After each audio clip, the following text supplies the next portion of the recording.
Okay, hi guys. Good morning. I've been having a lot of problems off and on with my volume on this thing. I don't know exactly what's wrong. So, if somehow this doesn't work, or if it's not working and you can't hear me, it's all good. Like, I'm not gonna do the test this morning. Excuse me. I'm not gonna do the test this morning and like turn it on and then go back and try to listen to it and then back and forth type of thing because it's just too early in the morning for that kind of crap. So I'm just going to go with this, and if it works, it works. If it don't, it don't. So if you're like watching this right now and you just can't even hear me, that's all good. I'm fine with it. Just like turn off, go to another channel, do what you got to do. I'm perfectly fine with it.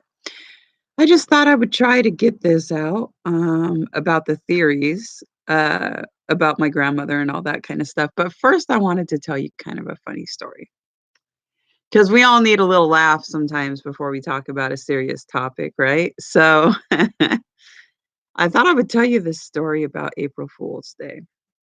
I'm the kind of person that if I'm going to play an April Fool on someone, I really have to prepare. Like, I have to research. Usually, I have to steal somebody else's idea. I'm not really good at just, like, off the cuff, coming up with a spontaneous April Fool's joke on someone and then having them believe it. So, usually, the last few years, I just haven't even been trying because, it just doesn't work out for me very well, right? So, anyways, and I thought I had went, the day without having anybody really play a joke on me and stuff. But I was wrong. So, it's like 11 o'clock at night, and hubby and I decided we're gonna go to bed early because we're both pretty tired. We both had pretty full days, and, he had just eaten, like, this huge plate of food that our neighbor brought over. It was 'cause, her boyfriend was, like, having this barbecue with all his friends, and they made this awesome dish. It was a layer type of thing, kinda like picture layer cake. It was kinda like that. It was like it had hash browns on the bottom, and then it had, chicken fried steak, and then it had the eggs, and then it had the eggs benedict sauce on top of everything. So the sauce would run down, and so you get that really wonderful, beautiful sauce with your chicken fried steak and your hash browns, soaking in your little hash browns. I saved mine for tonight. I'm gonna have mine tonight for dinner because I figure by that time there'll be a lot of soakage that has went on, and, it'll be really, really good. But see, my hubby, he just couldn't wait because he's the type of person that can eat a whole lot of food, and not only that, but he's the type of person that, like, he sees it and it's, like, right there and it looks so good, he just can't resist, so he goes for it, right? So, surprisingly, because he had already eaten dinner, I had made these mole, enchilada type things or chimichanga type things or whatever you wanna call it. I can't remember what I called it, but something. He had already eaten dinner. And then my neighbor brought this food over and he ate that too, and it was like he was pretty full up, right? So that made him a little bit extra sleepy. I'm a little extra sleepy this morning too. It's early, it's early. But anywho, so he ate like 2 big plates of food, so he, was very tired and everything, so we decided to go to bed a little bit early. And I laid down and I didn't realize, like, how tired I was until my head hit the pillow and I was pretty much almost out instantaneously. I was just like, "Ah." Well, anyways, I'm, like, half asleep or something, and I hear my hubby be like, "Oh, I knew I shouldn't have eaten that extra plate of food tonight." And I'm like in my mind, I'm like, "Huh?" He's like, "Oh, I know I shouldn't have done that. That was a mistake." I'm like, "What's going on? What's going on?" And he starts getting up out of bed and he's like, "You gotta get up, honey. I just shit the bed." I was like, "What?" He's like, "I just crapped all over the bed. You gotta get up. We gotta do some sheets. Come on, let's go." And I'm like, So I'm rubbing my eyes and I'm getting out of bed and stuff, and I'm just about to, like, tear the corner off of the bed covering sheet thing to get it in the wash and everything, because 'cause I'm just like a autopilot at this point, like, "Okay, fine, you shit the bed, I gotta get this stuff off, we gotta do some laundry, I'll just fall asleep on the couch," type thing. And he just starts cracking up because he sees me so tired about to strip the bed down, and he couldn't, like, continue with the joke because he felt bad because he knew I was tired, so he was like, "April Fools," and I'm like, "What?" I couldn't believe it, I'm like, "Ah." It was almost midnight. I was like, "It's not even April Fools anymore," and he goes, "Yeah, it is, it's just a little past 11, it's still April Fool's Day." I'm like, "Well, you're the only April Fool here, buddy. What are you doing?" You know, like, ugh. So, yeah, he got me. Like, I thought that I had skated through the day without anybody getting me, but I was got. Yeah, I was got. Um, so anyways, that was the little humor story. I'm having my coffee at 8 o'clock in the morning. I'm having my creamy, yummy, wonderful coffee in my Starbucks cup. I got this at a yard sale for, like, 25 cents, and I really like it because yeah, it's all dirty because 'cause it's got my, I use, like, this Hershey type of what do you call it? Hershey kinda type of, the spray, the whipped cream spray, and so yeah, but anyways, I got this because I like the big coffee cups. So, you can hold a lot of coffee in there for those early mornings, but anyways, so the thing about my grandma and her giving my brother everything, I wanted to kind of address some of my theories on that. Um, it's not really bothering me as much anymore. I don't wanna live in bitterness like that. I know that my brother is, like, gloating in the fact that he won. He got everything, "Ha ha, I screwed Susan," you know? Who cares, right? If you're gonna be that type of petty, then I don't know what to say. Just be happy in your pettiness, I guess. Um, I can't be angry anymore or bitter or anything like that because I don't want to allow myself to get into that mindset. But I have come up, me and my hubby have come up with a few theories on this. And it could be a variety of these theories on the reason why she did it, or it could have just been one or two of these theories. I don't know. Um, I've said before that my grandma, she always favored my brother. You know, that there was no doubt in anybody's mind that Steve was her favorite. Like, she'd always take him out to breakfast every weekend. She never took me out to breakfast like that. Um, she would always invite him to the barbecues and not me. And she'd always say, "Well, you guys don't get along." And it's like, so then why not have him come out to some barbecues alone without me, and I come out to some of the barbecues alone without him? But no, she would just always invite him to barbecues out there and not me.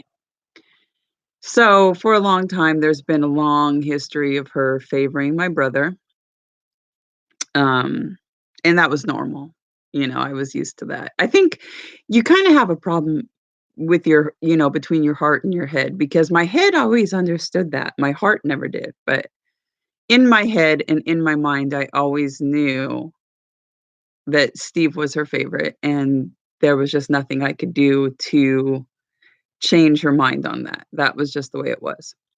So, it could be the fact that she gave him everything, could just be the fact that, she just, old habits die hard, she favored him, that was her favorite, so she gave him everything. It could be just as simple as that. Another theory is that, see, when my when my dad died, okay, my brother tried to take all his possessions, like his truck, all the appliances in my dad's house, and he got away with it at first because of the fact that I was in Everett. I was 111 miles away. Steve was in the same town that my dad died in, so it was very easy for my brother to swoop in and take everything from my dad's place. I had to fight from long distance, to get my fair share of the estate, and Steve tried to sabotage it every step of the way. Like, he would break into my dad's house. I When I would come down on the weekends from Everett, I'd have to change the locks. My lawyer, Jim, advised me, every time you have to, pay for the locksmith to come out and get the locks changed, it's gonna come out of your brother's portion of the estate because he's the one that's sabotaging all this crap.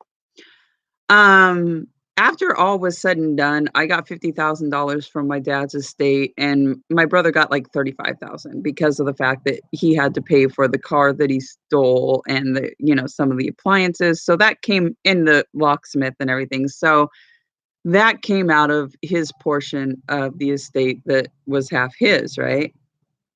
By his own doing.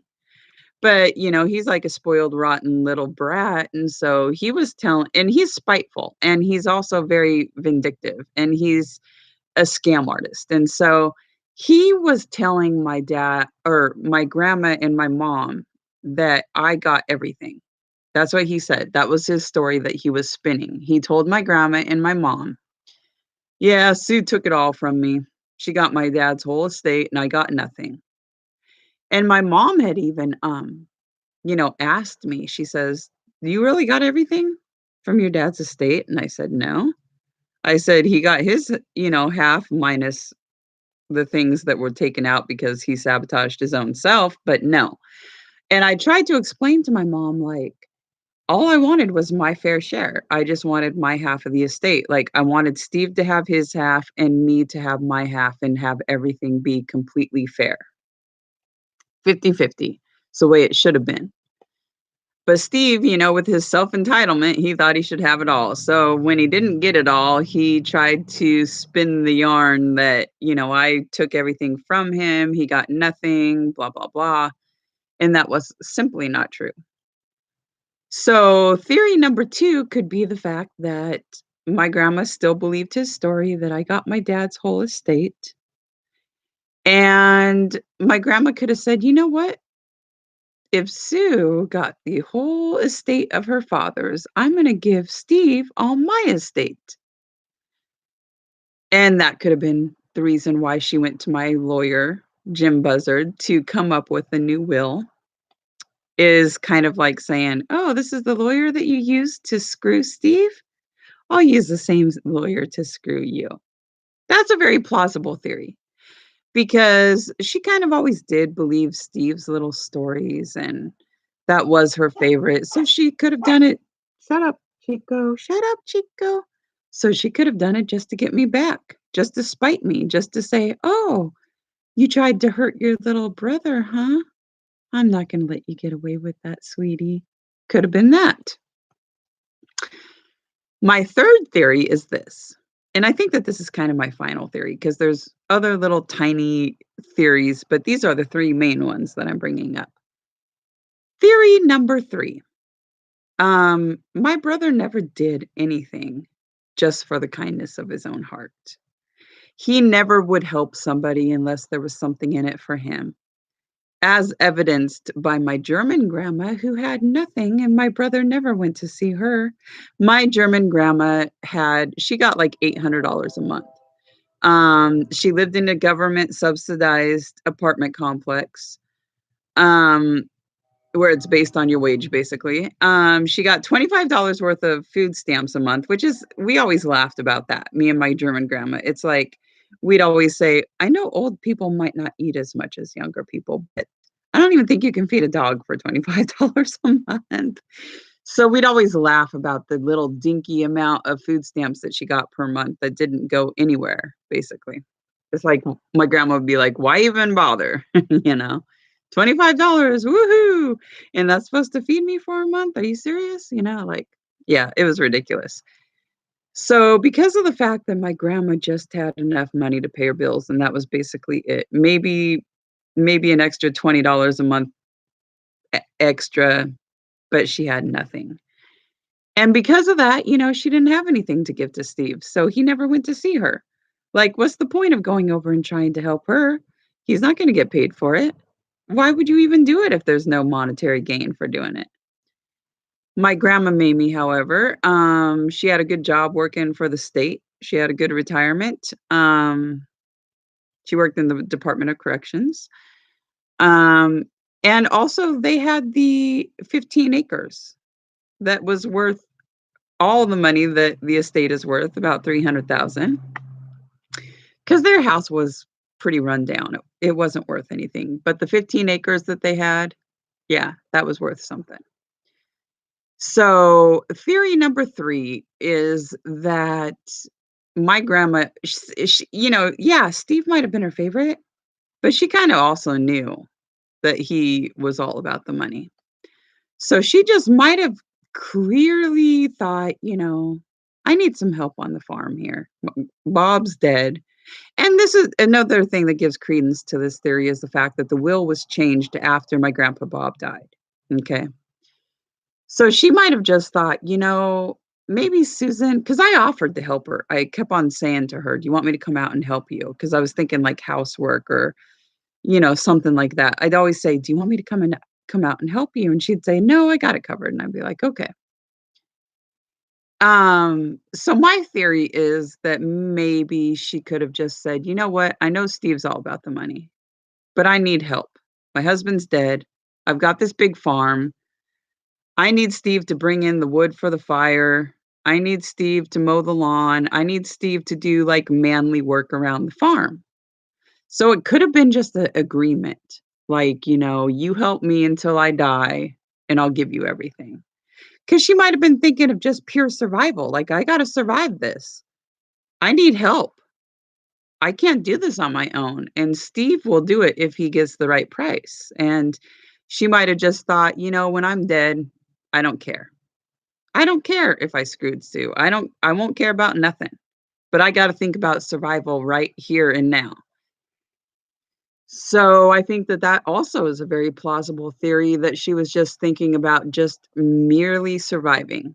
And she knew that the only way she was gonna do that was to get a man, because I wouldn't she probably thought I wouldn't be able to go out and do the, bringing in the firewood and mowing the big lawn and this and that. She might have just thought, "I need a man to do that. Steve's not gonna come cheap, but I need help. So I'll just give him the whole estate as payment to help me out until I die." Because she had been with my grandpa for very many years, and my grandpa was like the strong farmhand kinda thing. I mean, even when he was in his 70s, like, he was still going out and doing the garden and, you know, taking care of the cows and this and that and the other. So it just could have merely been a point of survival with her. She could have just said, "You know what? I need to survive." Like, maybe not even thinking that, your granddaughter is going to be left with this thought and this memory of her grandma screwing her and giving her the shaft in the end, or she might not have cared. She might have just been thinking purely of survival because sometimes that's the way it is. Like, you get to a certain point where you've been with your husband since you were a teenager. They had been married for, like, over 60 years, so it could have been a thing of, like, she didn't know how to really survive, especially on that big farm by herself, and she needed help, and she just went to her favorite and, said, "Hey, I'll pay you. Just help me out, I need some help."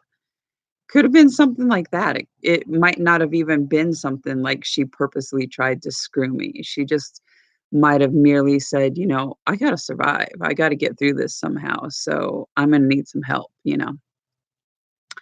So those are my theories of why possibly I was written out of the will. Um, and like I said, I can't live in bitterness about it. Like, I cannot sit here and be bitter and upset about what my grandma did. I just have to, like, try my best to move on and just be accepting and try to remember the good times because I'll never know, the real reason. And even if she was alive, she might not tell me the real reason. So I'll never have the answers. And I have to just be okay with that and not be bitter because, like I said, when you allow that seed of bitterness into your heart, it just starts eating and eating away from at you. It's like taking poison and expecting it to hurt someone else. It's just hurting yourself. So I can't be bitter. Like, I don't wanna destroy and make myself hateful and spiteful like my brother type of thing. Like, I wanna stay true to me and be loving and happy and, all that kinda stuff. So, anyways, those are some of the theories that I had about this whole thing with my grandma. Thanks for joining me and listening to this little visit that I'm having with y'all. Hopefully you could hear it. Like I said, I've been having a few problems with my sound, so hopefully you got something out of it. All right. Well, thanks for joining me. And I'm glad it's not April Fool's Day no more. Talk to you soon. Bye. Love you.